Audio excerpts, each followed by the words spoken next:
ne devez absolument pas voir ce film d'horreur parce qu'il a été fait avec de l'IA. Je veux bien sûr parler de Ice Cream Man de Eli Roth qui sortira le 7 août aux États-Unis et dont les premiers retours sont catastrophiques. Alors soyons clairs, le film n'a pas été fait entièrement avec de l'intelligence artificielle. Mais moi je trouve juste que c'est honteux comme message à envoyer. Je veux dire, Eli Roth est censé être quoi? Un amoureux du gore, du practical, de l'horreur. Dans un genre comme l'horreur, tu ne peux pas faire ça en fait. Je sais qu'on peut rien faire contre l'arrivée de l'intelligence artificielle, que ça va se démocratiser, mais juste il y a des choses qui ne se font pas.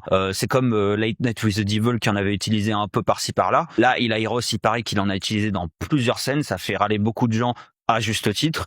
Et franchement, non, en fait, tu fais pas ça, surtout pour des scènes qui apparemment concernent des séquences dessinées. Tu pouvais largement embaucher des artistes. T'as décidé de faire du slop dégueulasse. Bon, à part ça, moi, ce qui m'intéresse, c'est de revenir un peu sur les origines de ce projet. C'est quoi Ice Cream Man et c'est qui Eli Roth? Eli Roth, à la base, c'est un mec qui a été repêché par Quentin Tarantino à partir de Cabin Fever pour ensuite produire son torture porn Hostel. Je trouve que, à cette époque-là, ces films étaient des séries B qui se tenaient plus ou moins. Je sais qu'il y en a qui détestent. Je trouve que encore ça allait. Après, ça s'est dégradé de malade. Il a fait Green Inferno, qui est une merde absolue, qui est raciste, qui est aussi anti-activiste, anti-écologiste, enfin tout ce que tu veux. Il a encore prouvé il y a 1 ou 2 ans en disant que Greta Thunberg méritait de se faire bouffer par des cannibales. Oui, il a vraiment dit ça en story.